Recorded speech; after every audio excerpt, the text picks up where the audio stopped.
This episode is sponsored by Imtra. If you're interested in the latest bow and stern thruster technology, look no further than Sleipner's latest innovation, E-Vision thrusters, now available from Imtra. Sleipner, formerly Side Power, developed E-Vision with the first electric motor designed and manufactured specifically for marine thruster use. Combining that motor with their proven gear leg design and Q-prop skew propeller delivers performance and run times never seen before in a DC thruster. Learn more at imtra.com. Hey guys, this is Chris Dixon, Senior Editor with Power and Motoryacht Magazine, and I'm bringing you the Power and Motoryacht podcast. Today we are with Robert Youens. He took the boating world by storm over the last month by completing the Great Loop. Robert, I think it was 6,000 or so miles. Is that about right? Well, if you wiggle around like the traditional guy that's doing the loop, it's about 6,000 miles. Man. If you saw my loop, it was a lot of straight lines and a lot of offshore stuff. So my mileage was around 4,800 miles. 4,800. Wow. Okay, that's amazing. Robert set two records as we understand it, Robert, right? Single engine and solo-occupant records for the Great Loop. He did the loop in 19 days, 13 hours, and 1 minute, starting in Pensacola, Florida. So, and along the way drew thousands, millions of followers and fans. And I had the great fortune of being in Charleston when I realized that Robert was coming up from Beaufort and called him while he was back in the middle of the Ace Basin National Wildlife Refuge, and he picked me up at the Intercoastal Waterway, and we ran across the harbor to Isle of Palms and had a great chat during that. And then he continued on. It was a pretty joyful moment, wasn't it? Oh man, it was awesome. And I think it was probably, for me, it was just so indicative of what you experienced the whole way. People rolling along, next to us, hollering out support. The people from the South Carolina Department of Resources just showing up to wish you luck. People yelling at you from docks, and then, gosh, the guy bought you gas, even though you protested. He bought you gas at the Isle of Palms Marina, and other folks were right there. It was really cool, really cool. So yeah, let's talk a little bit, Robert. Tell us about, just give us a bit of your personal history. I think, and growing up. Dude, let's talk about this record, man. It was so amazing. I was just kind of sitting back, preparing to go drink margaritas out in the Bahamas, for a month, and came upon a Red Flowers record of 19 days, 19 hours, and 50 minutes. Right. And I looked at it and I said, man, this thing's doable. It's doable in my John boat. So it kind of switched my focus probably around February to focusing on possibly breaking the Great Loop record, the overall record in a John boat. So, that's when I drew upon my history, working as a kid. I worked at the local boat dealer as a mechanic. This was in Austin? School.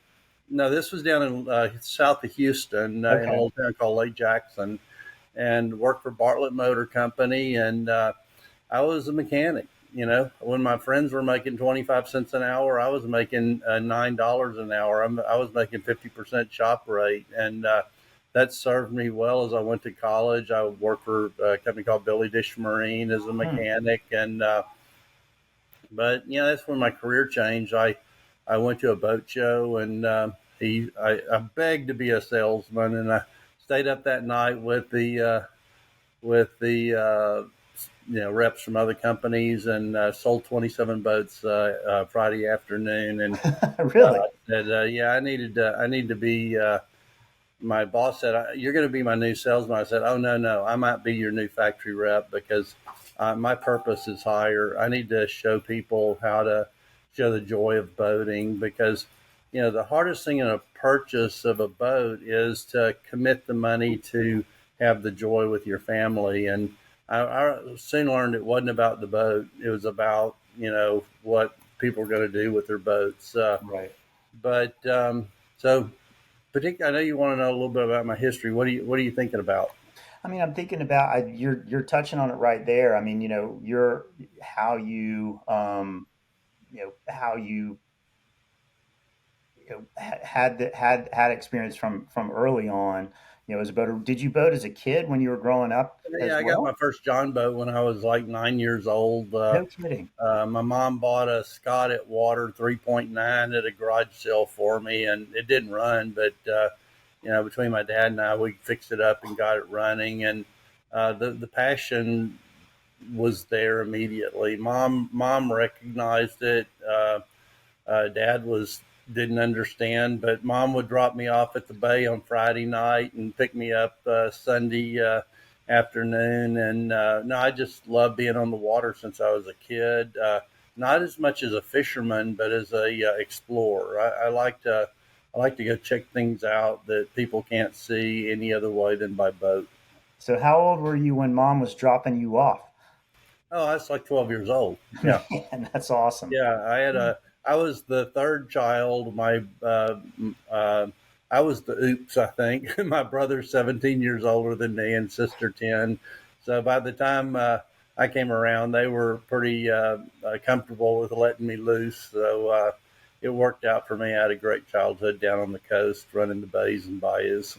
Man, that's awesome. It really did. I mean, I think it sounds like you had the adventure spark from a really early age. Give us a few of your career highlights, and then let's talk about your transition to, one of the things I think people are not necessarily aware of, although they do now show up on your YouTube channel or on, in YouTube feeds that people are looking at videos of you.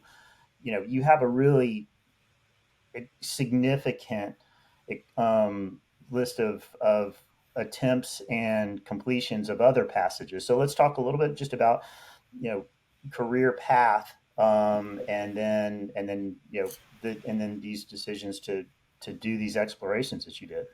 Okay, so I went to Texas A&M to pursue a degree in Olympic archery. The No, 72 Olympic gold medalist was going to school at Texas A&M, and my no goal kidding. was make the 1980 Olympic team in archery.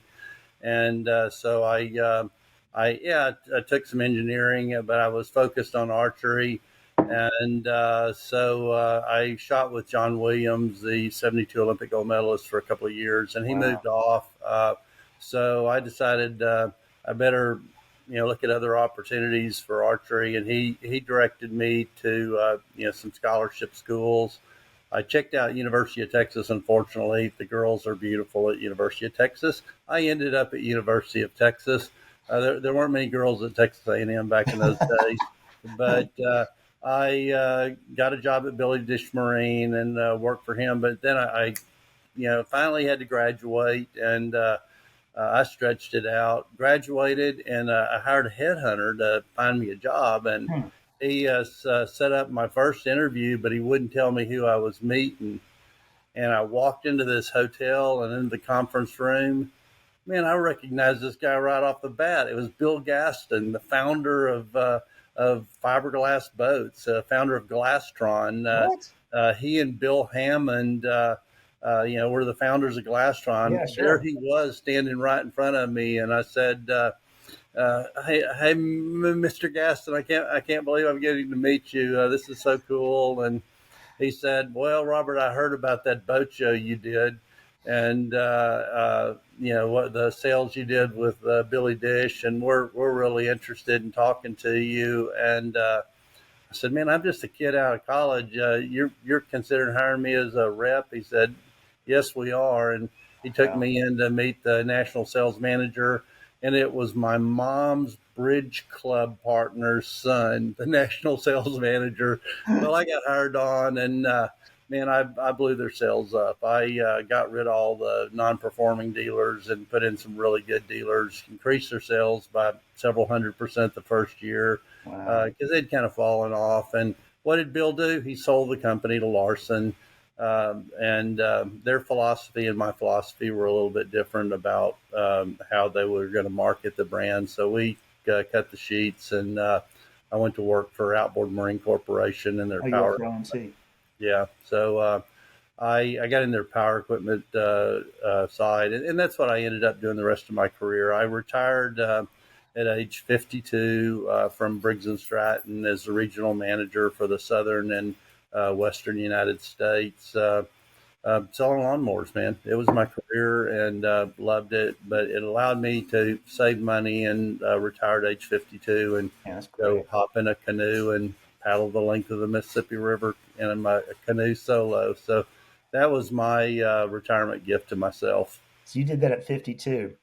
At 52, it Man, was a little bit scary for my wife, but we talked to our financial people, and they said, you're tight fisted, you're tight as a fiddle string, Robert. You're going to do okay. And so, I was out adventuring, hiking the Grand Canyon, doing the John Muir Trail, and stuff like that. And that was hiking, it was a lot of hiking or fun. rafting. I know that was hiking. Okay. I probably have hiked the Grand Canyon maybe close to 20, 25 times, rim to rimmed it many times. But uh, no, I like getting out and being with one with the land and just doing that kind of stuff. On the Grand Canyon, I particularly enjoyed bringing people that hadn't been there before, and I would guide trips through the Grand Canyon. But yeah, and then I started up a company, imaging company called Camera Wings Aerial Photography. My operations manager in Houston still owns the company, and I kind of uh, was before drones. We were flying remote control helicopters carrying cameras around, and my first movie was with Harry Connick Jr., and I was supposed to teach him how to fly a remote control airplane. Man, Harry's a blast. We had a lot of fun together, and Awesome.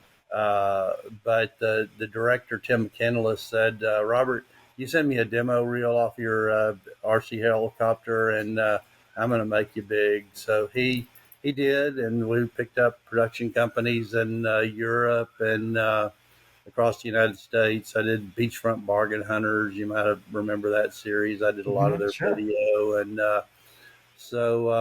yeah, and that grew into a huge business, 14 pilots, and we were doing, I mapped the Exumas in the Bahamas for University of Miami. I was one of the early guys that was doing three-dimensional mapping with drones. Dr. Helper at the University of Texas worked very closely with me to understand everything about mapping and all that goes along with that. Man, so real second career for you, and a really interesting one too. Yeah, I love pushing the bleeding edge, and I'm the guy that and when Tim said, "Hey Robert, you think you can shoot a motion picture with a RC helicopter?" I said, "Sure, I can do that." I didn't know how to do that, but I got lots of friends. I got lots of friends that are good people that would step in there and help me. And I had photography friends, video friends, and I had a friend of mine that worked with DARPA, and he designed our second generation night cameras, and he was the inventor of multispectral cameras. So Jeez.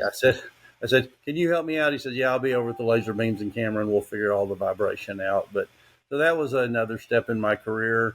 And then I know we're getting around. People are going, hey, Robert, when did you get into this boating thing again? I said, well, But it kind of, I think this informs, what you have done, since then. I yeah. mean, it's interesting to hear. So yeah, go ahead. I'm sorry, I didn't mean to interrupt you. So yeah. So I was helping my daughter. She was kind of like me. She would step out there and take on things that she wasn't sure she could, and then she'd prove she could. But she got a scholarship to the University of Missouri, came to the University of Texas.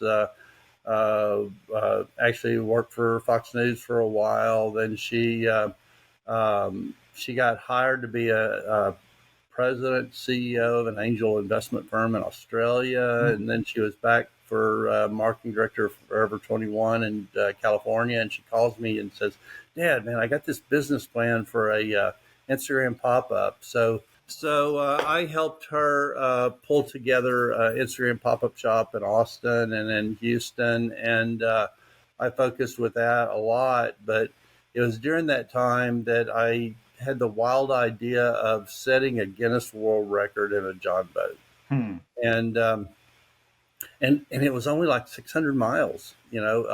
I'd checked the Guinness records, and it was just too stupid easy to do. Something I could knock out in a couple of days. And which Uh, passage was that going to be? it was my first. I got with Guinness, and got them to certify my boat as a flat boat. And what the Guinness thinks a flat bottom boat is that it has to be mostly flat, has to have a bench seat, and you got to steer it with a tiller. Okay. So that's a lot of people ask why I steer my boat with a tiller. Well, number one, I'm just more connected with a tiller. I just feel better with a tiller. I eliminate all the weight of the cables and the console, and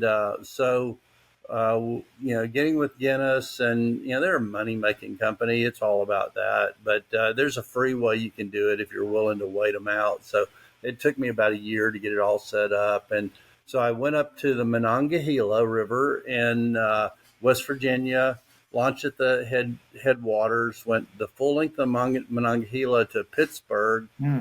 I was in one of the locks on the Monongahela, and I get this message from the lockmaster. He says, "They want to talk to you at headquarters with Corps of Engineers." I went, "Oh my God, what did I get caught doing? I mean, surely I'm a good guy. I'm a good guy." And well, they dropped a note, and it was from the marketing team at the Corps of Engineers, and they said, "We'd like to meet you down at Three Rivers Park across from the stadium." And so I made it into Pittsburgh and got interviewed by the Corps of Engineers. That was like really cool. And I said, "Any chance you can help me with those locks down the Ohio River?"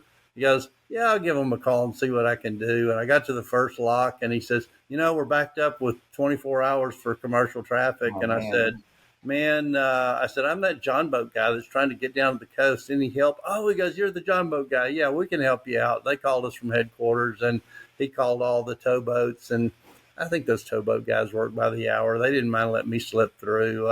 And I could just hear the towboat operators one by one saying, "Yeah, let the John boat through, let the Oh, John that's boat awesome. through." And it, I got to do something about this. I'm going to just put this thing on do not disturb.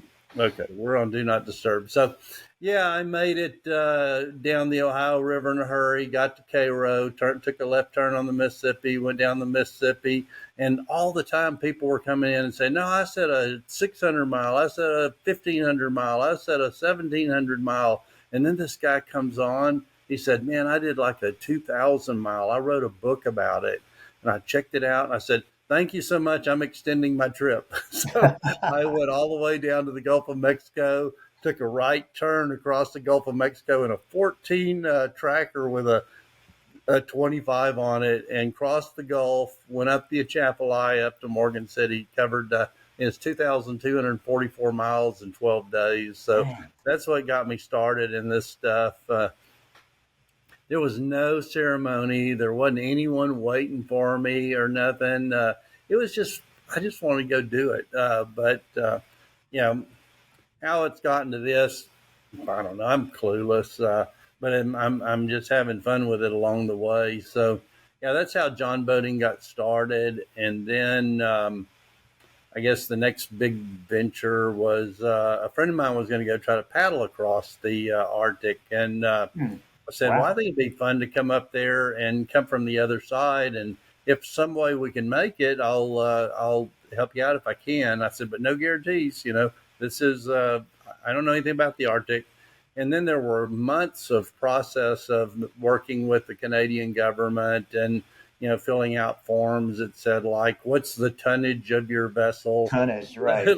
Less than one, and so it was pretty funny. And I filled out my qualifications, which I've got lots of experience and training and stuff, and lots of certificates. So they said, "Mr. Youens, you are highly qualified. You should be doing the Arctic and crossing the Northwest Passage, but we cannot recommend that you do it in that boat." And I Hmm. said, I was going to be in my well-built 16-foot 1656 MV, and he goes, I said, "Are you going to stop me if I get out there and give it a try? Are you going to stop me?" And they said, "No, we're not going to stop you, but we're gonna have some requests." So they wanted to follow my tracker. They requested that I contact them every day with the weather I experienced, and then Sure. what my intended route was going to be. So no, it was a lot of fun. I And wish we what could year was pop up. this? Huh? Oh, What year that was was 22. 22? And Okay. yeah, I wish we could pop up some pictures of me leaving my camp and icebergs being across the ocean. I Amazing. On the second day, I encountered a piece of the polar ice cap had broken off, and the Amundsen Gulf was just covered in sea ice. I didn't see a way through, and the so I got on my inReach and I was texting back and forth with the Canadian government saying, "Hey man, it's like solid sea ice. Can you recommend a route?" I'd spent some time trying to find a way around it, and they said, "No, it's pretty big, but it's been rocking, so it should be fractured enough to Hmm. work your way through it." As I was texting them, I had this vision. It was a blue Suburban coming out of the water right next to my boat, about 4 feet away, and that Suburban just kept coming up. And I was in my mind, I was going, "Why is there a blue Suburban coming out of the water here?" And in reality, it was a bowhead whale, a probably 65-footer. It was maybe 4 feet from my boat. It probably rose about 10, maybe 8 feet in the air before his eyeball exited the water, and it was Jeez. like 4 feet from my from my right shoulder. I could have reached over and leaned out and touched its eyeball, and we just had a little commune for about 6 seconds while my every hair on my body was tingling. And he was just the Inuits call it spy hopping, and they're just checking it out. And he was Hmm. just saying, what's this John boat doing in the Arctic? I don't know, but no, it was such an amazing experience, and so I ended up. They told me just break your way through the ice. Put your bow on the ice and push it apart, and it'll move. And probably how I ended up cracking my boat in the So Arctic. and you cracked it on that Yeah. track. Jeez. So And yeah, it was just I know we have limited time. I could talk for hours about just the Arctic, but I met amazing people. When I was in a bind, Wilf in Cambridge Bay, 1,000 miles into my trip, was offered his shop up, and unfortunately, they had all run out of inert gas. They couldn't do welding. They had to the weld welding it. equipment to do aluminum welding, but they only get supplies once a year when the ice melts and they can get a supply ship in there. The only supplies they get other than the supply ship is by helicopter, or excuse me, by airplane. And the local, they had a little training school called Redfish where they trained the locals for welding and sheet metal work and stuff. And they helped me fabricate a overlay. And a lady I met on the internet was the captain of a ice breaking yacht. Happened to show up, Milani, and I'm sorry about your pronunciation, Milani. But Milani showed up and she says, "Robert, you're alive." I said, "Yeah, I'm alive, man. I got a hole in my boat." She says, "Well, come over here. I got all the supplies you could use." So she helped me out with adhesives and stuff, and we tried to put a patch on it. It didn't hold. I ended up having to cross the Coronation Gulf with a 41-inch rip in the bottom of my boat, and Oh my Lord.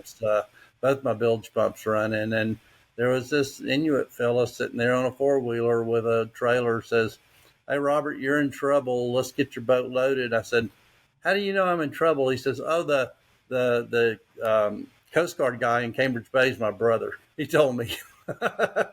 So they loaded my boat up. Those guys, I love them, man. They ripped my boat apart.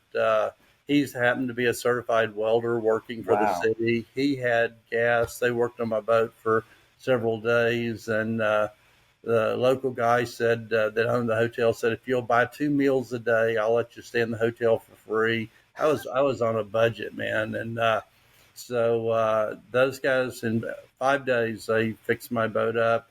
Then he says, "I can't let you go without an icebreaker on the front of it." And I said, "What do you mean?" He says, So they went out to the junkyard, took a hammer and chisels, and chiseled the keel off of a Lund, a 20-foot Lund V-bottom boat, and welded it over the top of my keel where my boat had cracked, and turned my boat into an icebreaker. And the town came out, and as I launched for the 600-mile run back to my car through the 300 miles of no man's land that the Inuits won't cover, just because it's 300 miles of cliffs. Jeez, and holy crap! But it was a blast. Made it back to my car, and I knew I was hooked. I wanted more adventure.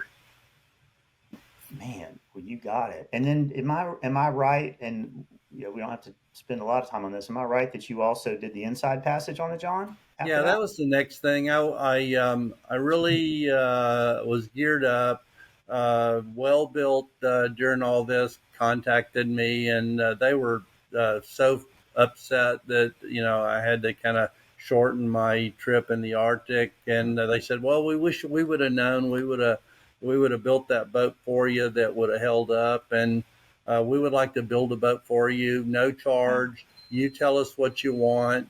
And then we'll put on top of that things that we think we need to build a boat. And what I found out is every well-built boat is a custom boat. The dealer draws on a piece of paper what they want, and well-built builds it. So they threw me a boat together that was amazing.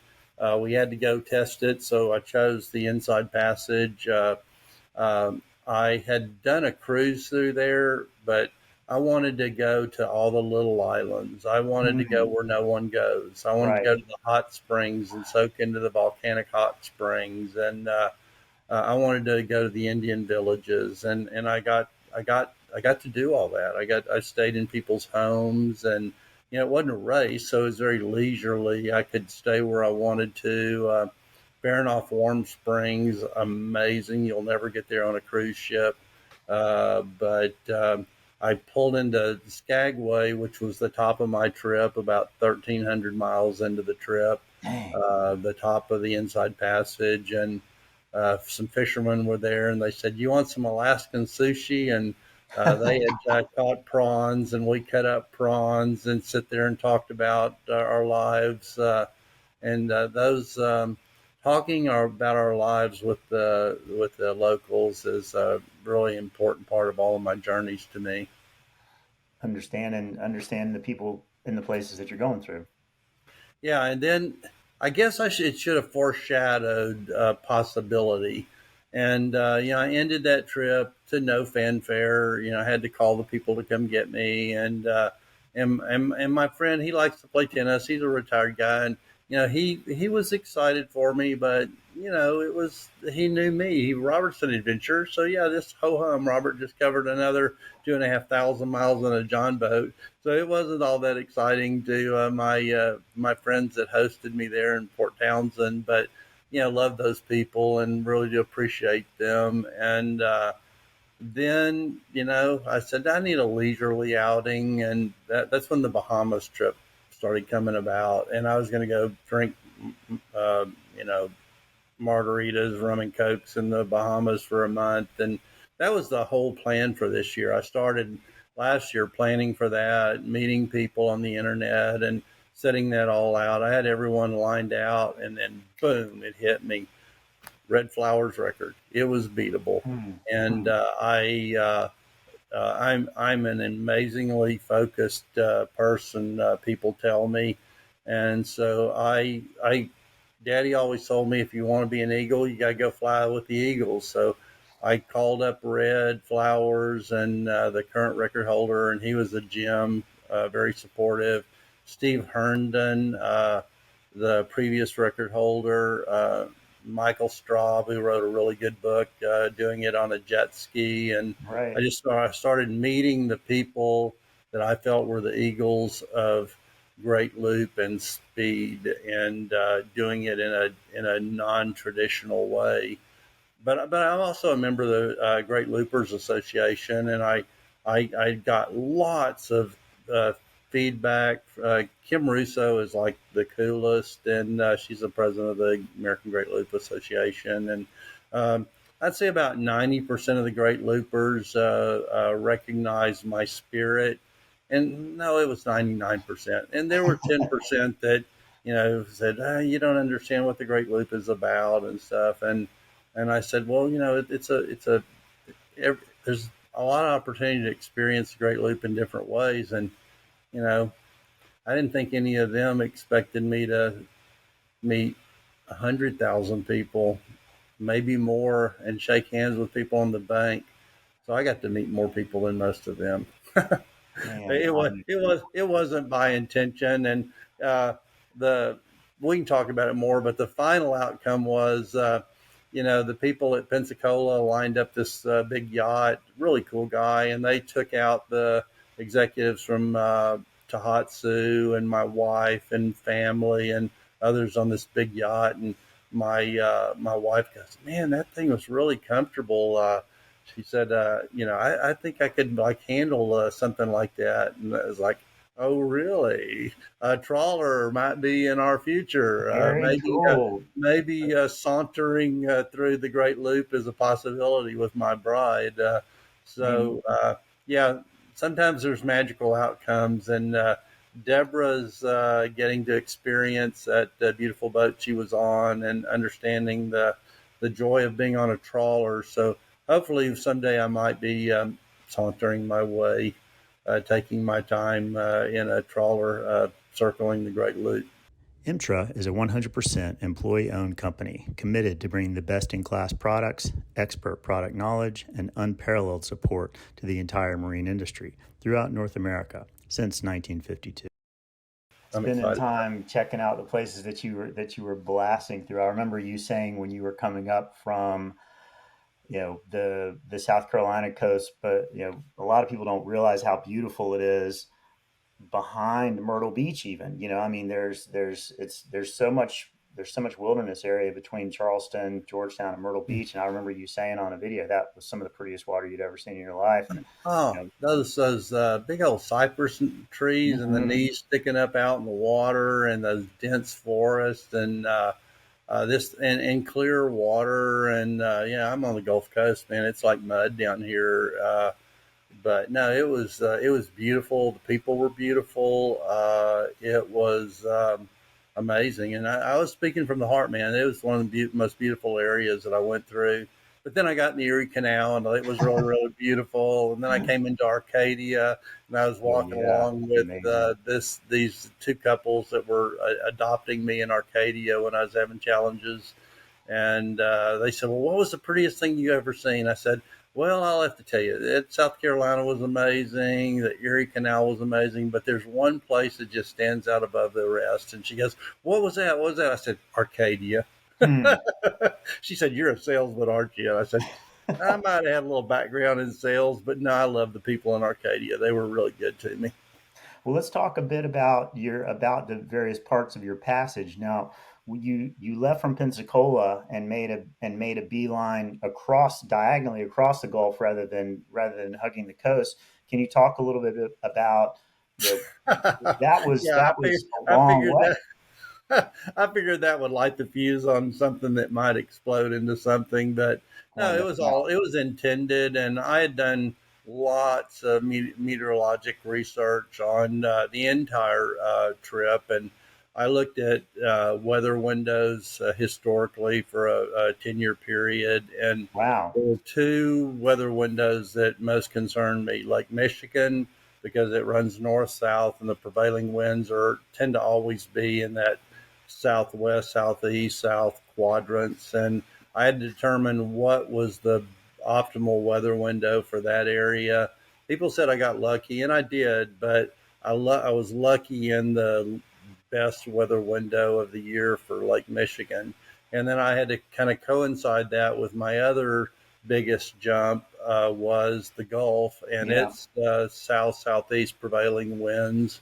And so it was like putting together the pieces of a Tetris puzzle. I had to think about the Erie Canal, and every year it has to shake out their their winter problems and spring flooding, and this year was no different. It was a big concern that we would start late enough to get past the New York flooding period, and Mm-hmm. we had to think about the hurricane season. And I talked to a lot of locals, and having Steve Herndon, a fishing guide, fireman, past record holder, was really great.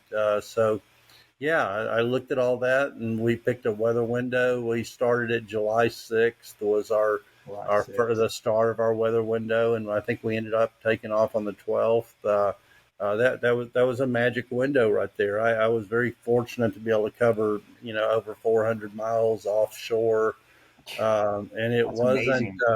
it wasn't any drop in the bucket to me. I've crossed uh, the Gulf many times, north to south, east to west, in sailboats. So I didn't think a lot of it. I knew the dependability of my motor. Like I could count on that Daihatsu to get me anywhere. And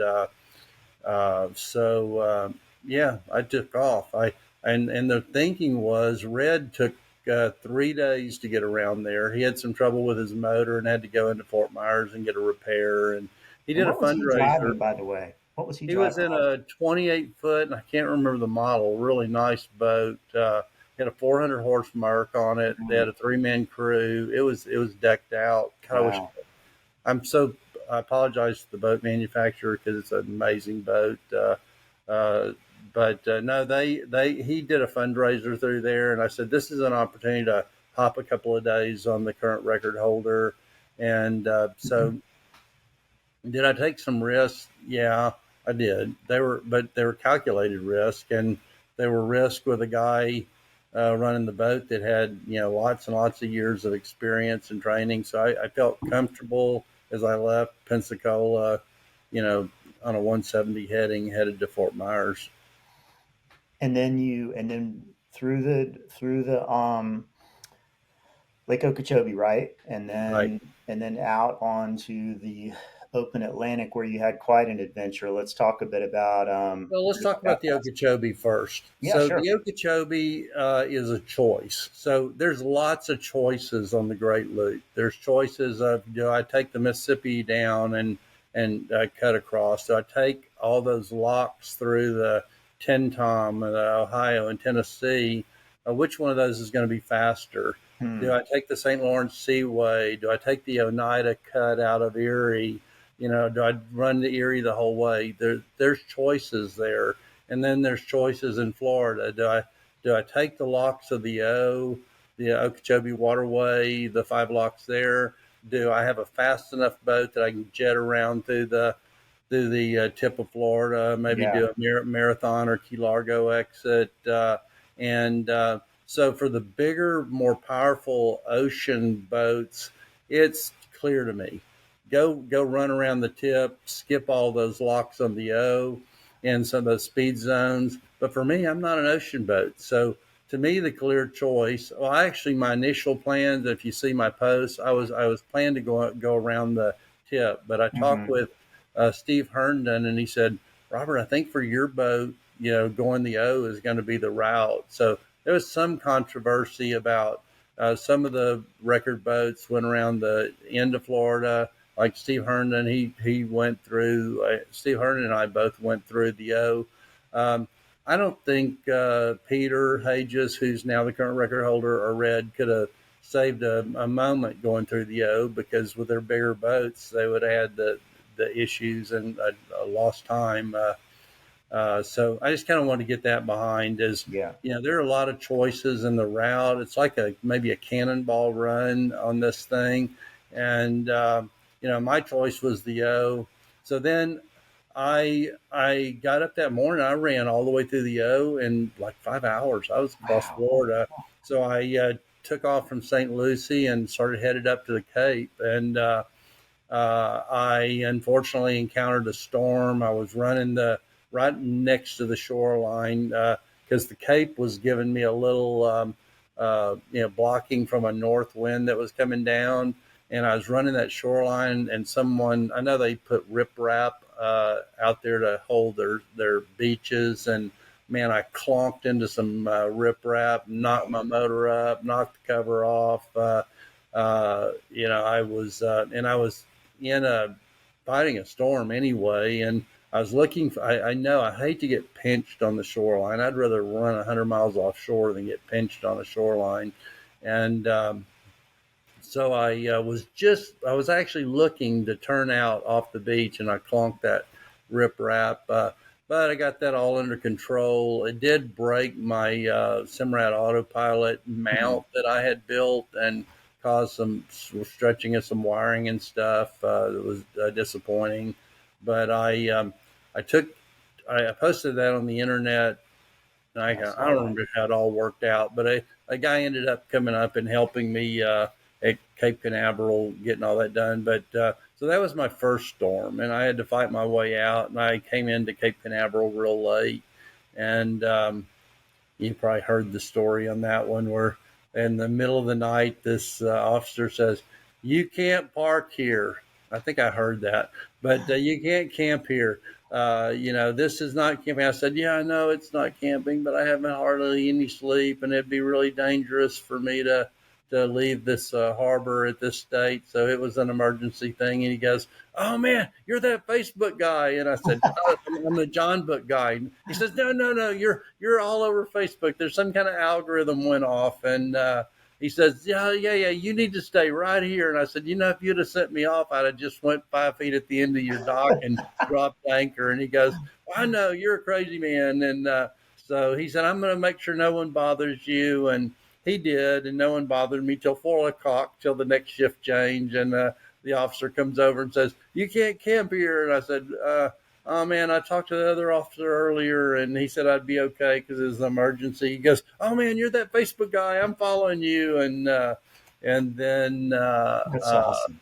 Yeah, it was so funny. And then 6 o'clock, all the fishermen started showing up, and language not correct for this, but kid comes over and compares my boat to. He compared my butt to his crusty asshole.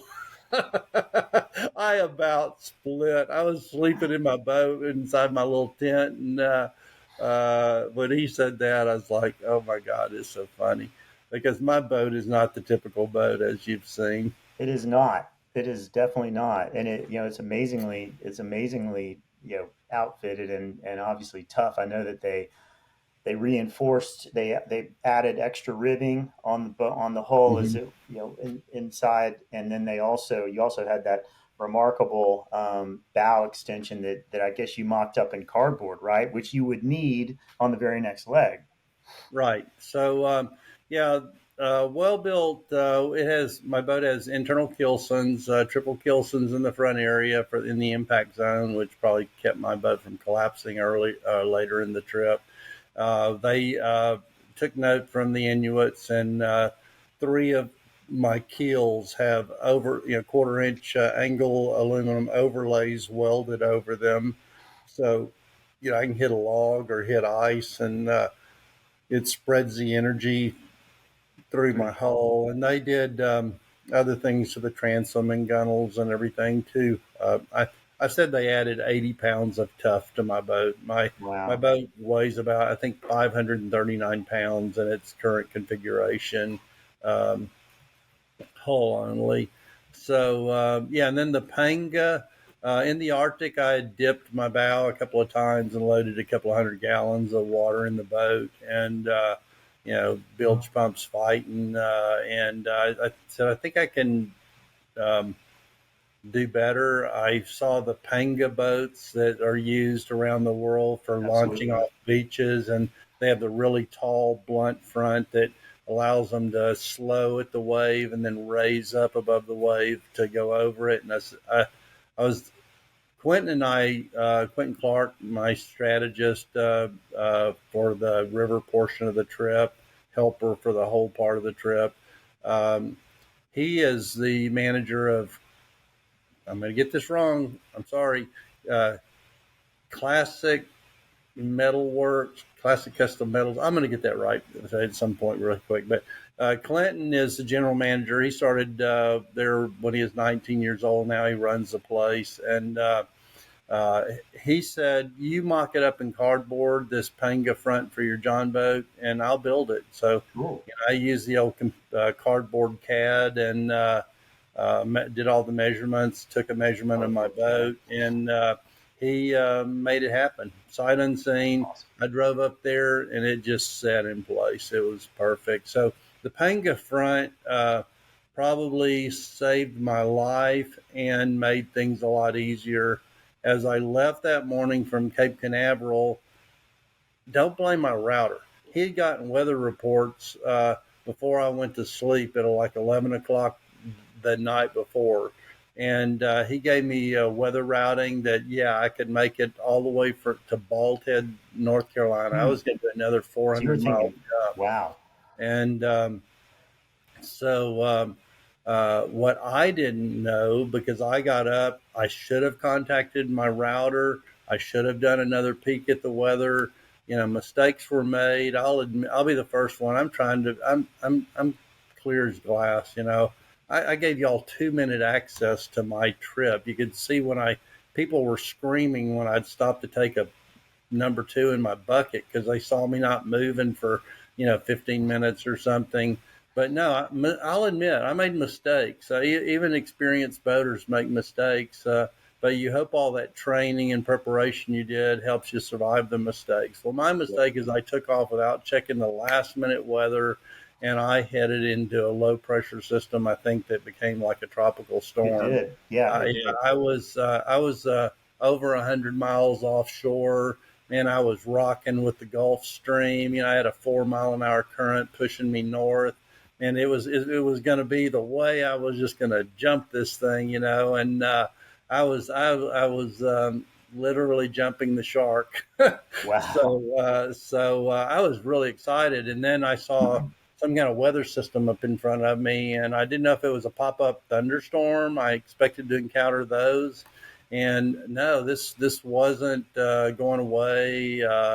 And the winds freshened, and they were out of the north. And any person that's been in the Gulf Stream knows you don't want a north wind in the Gulf Stream because it haystacks the slaves. It stacks them up. It puts them vertical. It gets them breaking, and so man, it was really fast as it came. And I was in 2-footers, 3-footers, 4-footers, and next thing I knew, I was fighting 6-footers, 8-footers. Now it was 10-footers, and it was I was having to because they're so steep. I'd like surf the front of them, and then I'd get some courage, and I'd get up at the top, and I would peek over and look at a couple of wave sets and see if I could ride over one, and or I needed to stand a trough. And the whole time I'm looking for options. I'm following my training. I'm adjusting the sails. There's no time to panic. In fact, my my cheeks were hurting because I was laughing so much and grinning. This was, man, what a life experience, an unlimited roller coaster, and I had the choice of the rails. And that's the way I looked at it. It was fun, man. But I was having to make life choices. So I was checking out my chart plotter, seeing what safe harbors I might be able to get out of the storm and reach. I had no idea the breadth of the storm. But I knew I was going to have a struggle getting back to the Florida coast. I made my choice, adjusted the sails, and started back to the west. And I chose Jacksonville as my port of safe harbor.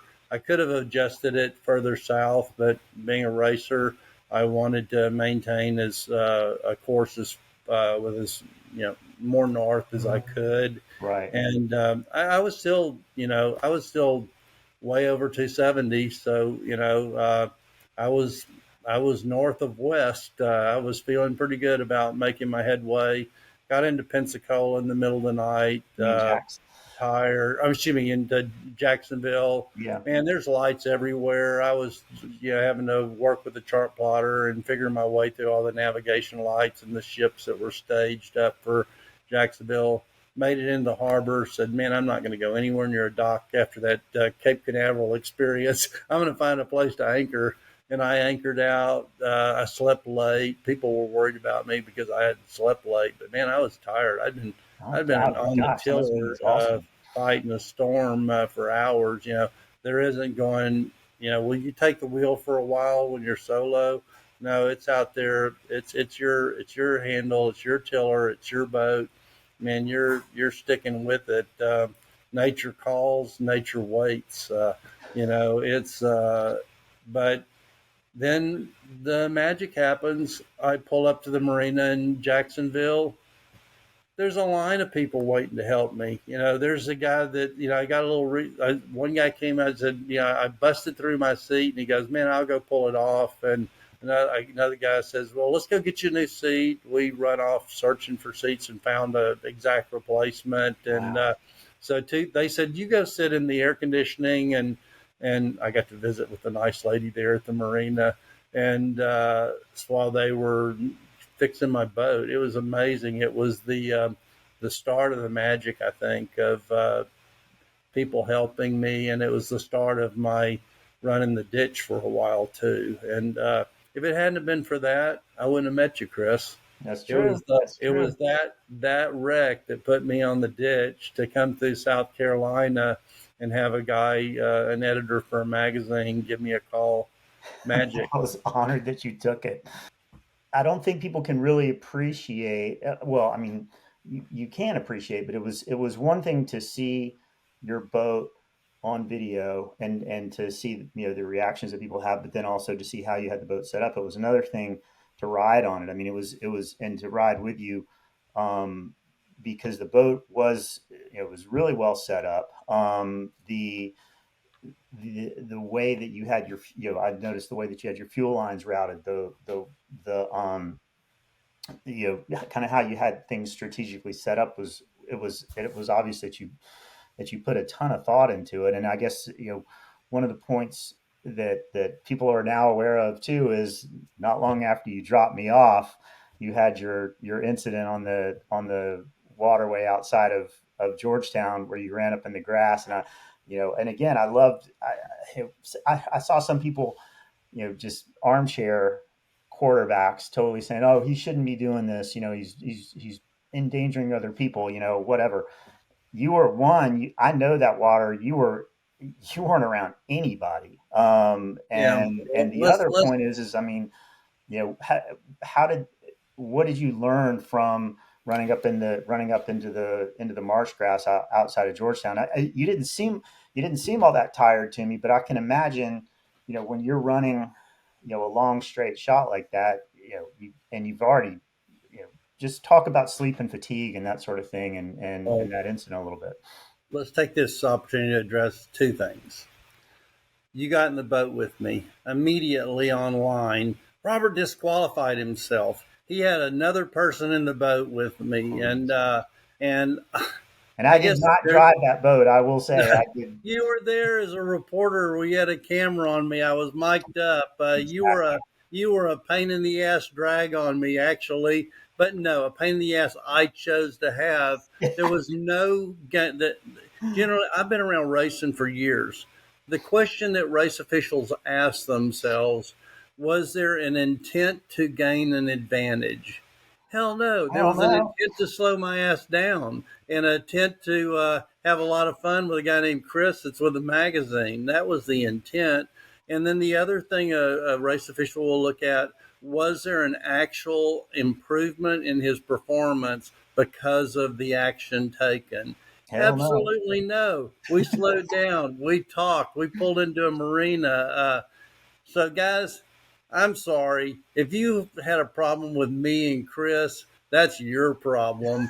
And then running aground. Yeah, man, I was pushing it. I was being a dummy.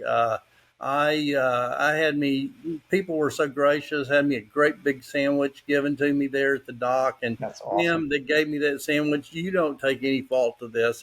I ate that big sandwich, and I had a sleepy afternoon, and I ran that boat up on the dock or up in the brush. It was, like you said, it was a sleepy little section of river, no towns around, and I was daydreaming about the world and the universe. And I was running probably 33 miles an hour. It's pretty slick. And Next thing I know, I wake up and I'm in the front of my boat, and I'm so far in the woods you could barely see the water, and never crossed my mind. I got on I didn't have phone coverage, so I actually had to get on my inReach and send a message to my wife and Quentin and Jack and said, "Hey man, I screwed up. I'm okay, but my boat's about 45 feet from the water, and we need to see how we're going to get this thing out. I think I'm going to need a really big boat with a big motor and at least 100 feet of rope."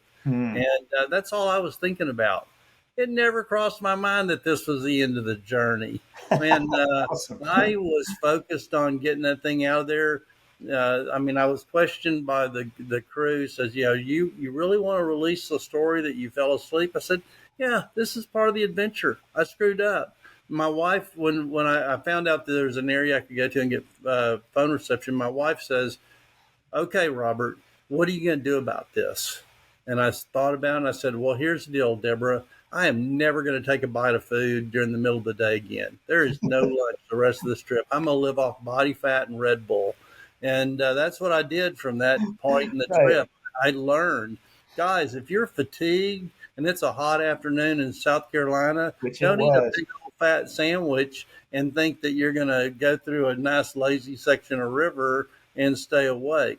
But I learned. That's the important thing. I'm transparent. I'm out there for all of you guys. And if you can learn from my experience and not fall asleep at the wheel, man, that's the best I can hope of this situation. So, like I told them, man, I'm going to adjust my sails. I'm going to put this thing behind me, and I'm focused on getting this record done. That was it. That's freaking awesome. So and then I mean you got some rest in Georgetown and then made North Carolina. We've got another 10 minutes or so in this conversation. Let's talk a little bit about, a few more highlights of the trip, and then I want to talk briefly about, kind of what your messages would be to other folks who are thinking of getting off the couch or setting their own record. So let's talk a bit about, a few more highlights of the trip before we, you know get into a little more philosophizing. Yeah. I mean, the big highlights were the Statue of Liberty, the Erie Canal, and the Arch. I knew that in Hmm. advance. It was coming in. I, I came into. I was working my route. Everything was working offshore now, and I was going to do a direct route into New York, but I kind of got tired. It was late, and I pulled into Ocean City. Hundreds of people lining the seawall. Awesome. Lots of boats, and I got invited to stay on this like 105-foot fishing yacht owned by some unnamed real estate guy in New York. And man, it was fabulous. It rained that night hard, so I didn't have to set up my tent in the rain Jeez. and take it down. So getting on up to New York, I pull into New York Harbor in a John boat. Man, it was so cool. It was so ethereal. It was like unreal. It was unbelievable seeing all the ferries cutting across and coming up to the Statue of Liberty. I just that same thing. I kind of wiped my eyes a little bit as I entered the harbor. I don't Uh, doubt it it. was it was it was amazing. There's New York. There's where the Twin Towers used to be. There's the Freedom Tower. There's the Statue of Liberty, and it was like overwhelming. I pulled over to the Statue of Liberty, got me a selfie. I think you probably saw I that saw it. picture. I got a picture with my Tahatsu and the Statue of Liberty too. I love those guys. If I could have got my boat in the whole picture, I would have. But no, that was a pretty monumental moment. Seeing the bow fishermen on the Hudson that helped me find a place to sleep that night. Made it in the Erie Canal. Jack, my America Great Loop angel. Jack talked to everyone. Had a crowd there as I entered the Erie Canal. It was so much fun. Uh, 200th anniversary. So much here Yeah, that's history. right. I read about Absolutely. it. I know we're short on time, but I could spend days talking about the Erie Canal and the beauty and the people and the history and the museums and the bike paths and meeting. Oh, oh man, I'm so sorry. Uh, the reporter that became a digital guy.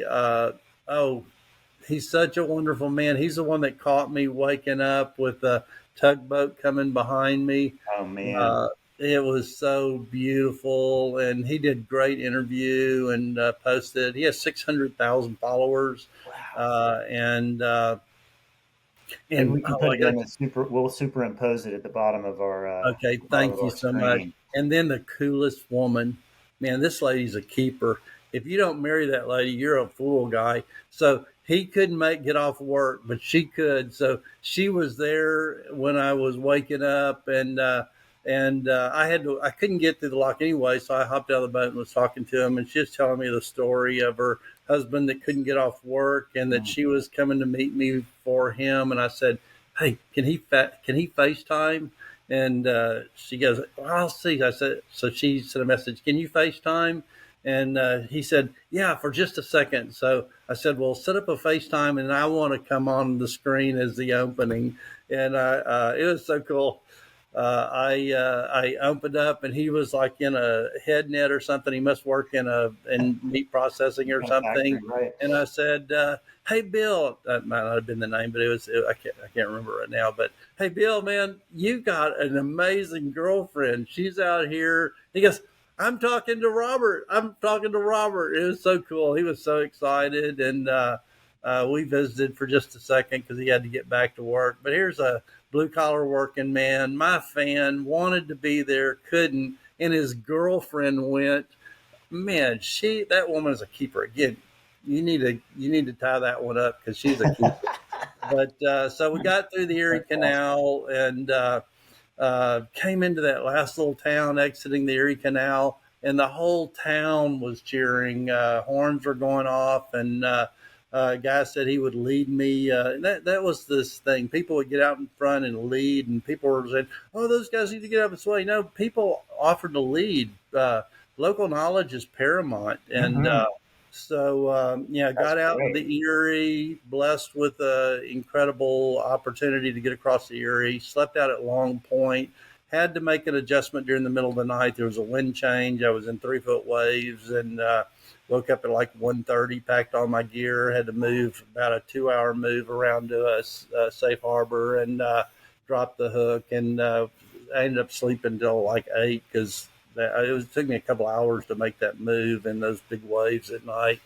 Got up the next morning, great run down the Canadian border and Canadian waters, and came into the Detroit River. Here's like 50 boats waiting for me. Oh We my all God. run together through the Detroit River. It was so much fun. Um, you pulled in to get fuel there. A reporter for the Detroit News was there and did a great interview. He had a boat and he got some great pictures. Got the front page of the Detroit News. I Oh my understand. I gosh, hope man, I can that's awesome. get to receive a copy of that. And then, yeah, before I knew it, we were to Lake Lucy and Huron and had the weather issues there and got to stop in Grist Mill and got to eat the world's largest ice cream. They said I didn't get any experience, had a great experience there. Weather broke, made it up around Mackinac, made it under the bridge. It was a monumental moment. Made it around the turn.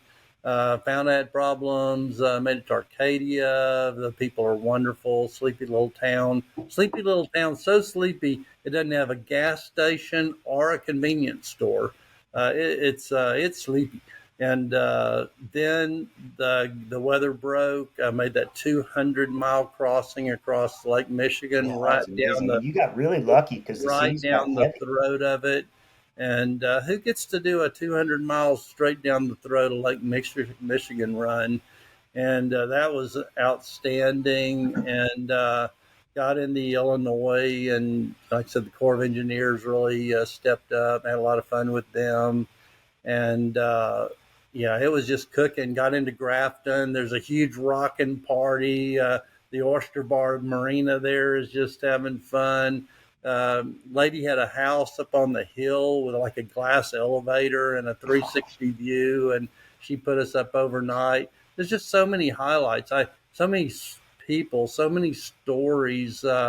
Every You one met of Peter them Frank, the important. canoeist, on your way down too, which I thought that was really cool. He's doing an Oh incredible yeah. I met paddle prelude. Peter Frank and the Tin Tom, Yeah. and I said, "Hey Peter, that's a pretty nice Kruger boat." He goes, "You know my boat?" I said, "No, I know Verlin Kruger. I mean, he's passed now, but I got to know lots of great canoe racers during my 25-year racing career." But no, it it was monumental all the way. Wrapped up in Pensacola in a crowd, and I think we've about used up our time. And I can't tell you how much, Chris, I appreciate you and getting the story out and your magazine. I hope everyone watches the blog. I'll announce it, and hopefully you get a million people Well, we look at it. appreciate it too. And I guess, the one thing, one last point before we close it out is, what do you think? Do you have any hypotheses yourself as to why your trip and your story resonated with so many people? Oh, everyday guy, everyday boat, old geezer, cancer 71. You haven't survivor. said how old you are. 71. I said, like I told one guy in an interview, I said, "What's not to like about a guy in a John boat?" Right. So I think that might have been the magic in the corn. Uh, a guy 71 years old, cancer survivor in the John boat. That I think that might have been the magic, but the magic was the people. The people Mhm. reposted it, and we loved each other, and I just really appreciated it. Loved sticking a kid in the boat on my seat, holding the tiller So while cool. I was stuck behind a lock, and got to pose with lots of pictures. So it was a give and take. They gave and I took. I think you gave too. I think you gave too. So, well, man, I really appreciate it. Everybody, thanks for listening to this pod and maybe watching this pod as well.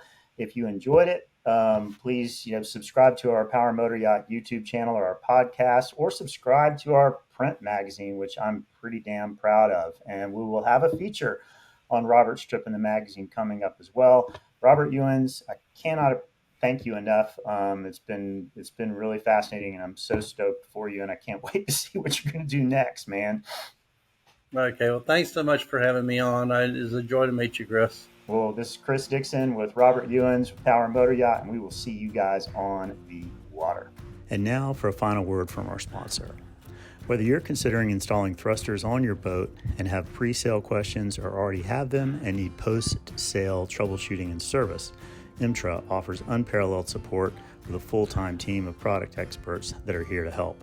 With hundreds of different thruster sizes and styles from Sleipner, both electric and hydraulic, IMTRA is the best source for your bow and stern thruster needs. Visit imtra.com or give us a call to get answers to all your thruster questions.